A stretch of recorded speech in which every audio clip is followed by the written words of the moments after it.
భార్య వేరొకరితో అక్రమ సంబంధం పెట్టుకుంటే దానికి తగిన సాక్ష్యాధారాలు మీ దగ్గర ఉంటే ఏం చేయాలి అనేది చాలా మందికి ఇప్పుడు ఉండే ప్రధాన సమస్య అయిపోయింది. అక్రమ సంబంధం ఇన్ ద సెన్స్ అంటే ఒక లేడీ ఒక జెంట్ ఒక రూమ్ లో ఉండి కలిసి కాపురం చేసిన సందర్భాలను కూడా ఇవాళ అక్రమ సంబంధాల కింద రావు. వాళ్ళిద్దరూ లివ్ ఇన్ రిలేషన్ కూడా రాదు, ఫ్రెండ్స్ కూడా ఉండొచ్చు. సోషల్ మీడియాలో చాలా వస్తున్నాయి.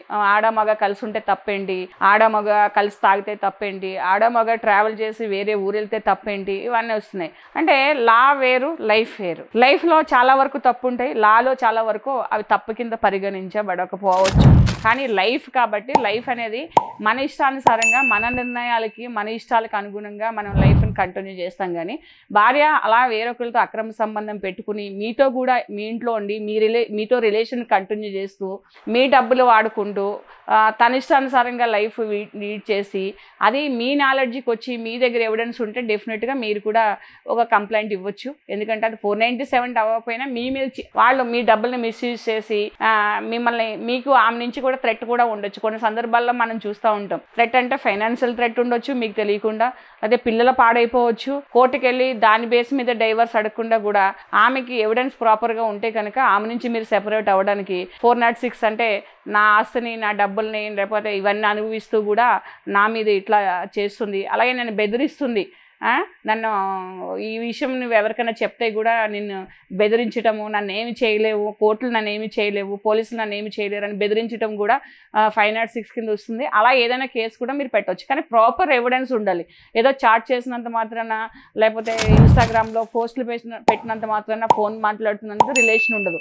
వాళ్ళ రిలేషన్ని కనీసం వాళ్ళిద్దరూ కలిసి ఉంటున్నారు, అతనితో ఆమెకి సెక్సువల్ రిలేషన్ ఉంది, నా డబ్బులు మిస్యూజ్ చేస్తుంది, నా ఇంట్లో ఉండే నన్ను మోసం చేస్తుంది అని చెప్పి కూడా ఆబ్వియస్లీ చాలా కేసుల్లో థ్రెట్ కూడా ఉంటుంది. ఎందుకంటే ప్రియుడితో కలిసి భర్తను చంపేసిన భార్యలు, ప్రియుడితో కలిసి పిల్లలు అడ్డం వస్తున్నారని పిల్లల్ని చంపేసిన భార్యలు, లేకపోతే భర్తని కొట్టి భర్త మీద ఫాల్స్ కేసెస్ పెట్టి భర్త నుంచి దూరంగా అయ్యి మీ ఇంట్లోనే ఉండి మిమ్మల్ని సాధించే కేసులు ఇవన్నీ చాలా ఉన్నాయి. ఎందుకంటే ఆడవాళ్ళకే కేసులు ఉన్నాయి, 497 తీసేశారు. ఇదే ఒకటి పెట్టుకుని మిగిలిన అఫెన్సెస్ కూడా మీరు భరించవలసిన అవసరం లేదు. ఎందుకంటే భార్య అక్రమ సంబంధం పెట్టుకుంటే డెఫినెట్గా భర్త కోర్టుకి పోలీస్ స్టేషన్కి వెళ్ళొచ్చు.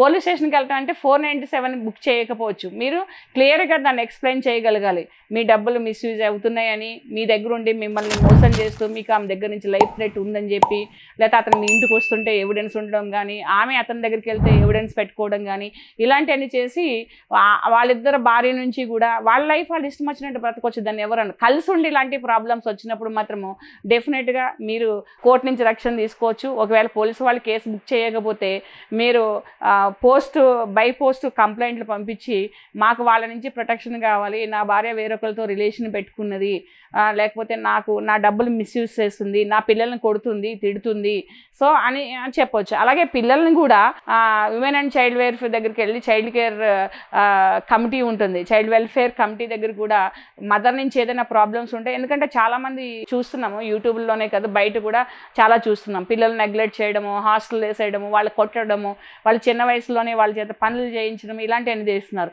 ఇంకోటి ఏంటంటే చిన్న పిల్లల్ని తల్లిదండ్రులు కొట్టినా కూడా అది అఫెన్సే. కాబట్టి ఇలా అక్రమ సంబంధంలో థర్డ్ పర్సన్ ఇన్వాల్వ్మెంట్ వల్ల, ఇంటర్ఫియరెన్స్ వల్ల ఈ పిల్లల్ని కూడా బాధితులు అవుతున్నారు. కాబట్టి ఆ పిల్లలకి చట్టాలు ఉన్నాయి, భర్తకి కూడా చట్టాలు ఉన్నాయి.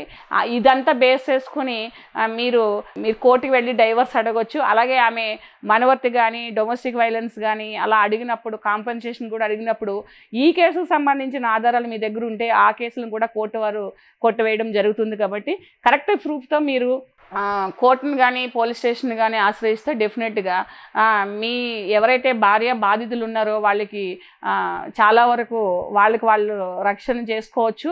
అలాగే ఫైనాన్షియల్ కూడా సేఫ్ అవ్వచ్చు. సో మీ మీద ఫాల్స్ కేసులు ఆమె వేసి మిమ్మల్ని ఇబ్బంది పెట్టకుండా మీరు సమాజం నుంచి కూడా ఆమె నుంచి మీకు ప్రాబ్లం ఉందని మీరు చెప్పుకోవడం వల్ల మీకు కొంచెం పరువును కూడా మనం ఆలోచిస్తాం. కాబట్టి ఇది ఆలోచించుకో. ఇలాంటిది నాలెడ్జ్కి వచ్చినప్పుడు డెఫినెట్గా దానికి సంబంధించిన ఎవిడెన్సెస్ ఏమైతే ఉన్నాయో అది సంపాదించుకుని వెళ్ళడం అవసరం. ఊరికే చెప్పాం కదా అని ఊరికే వెళ్ళిపోయి చెప్పారు మేము వెళ్ళాము మాకు న్యాయం జరగలేదు అనుకుండా కరెక్ట్ ఎవిడెన్స్తో వెళ్తే కనుక అడ్వకేట్ని అప్రోచ్ అయ్యి కేసులు వేస్తే కనుక భార్యకు ఎగనెస్ట్గా కేసులు విన్ అవ్వడానికి ఛాన్సెస్ చాలా ఉన్నాయి.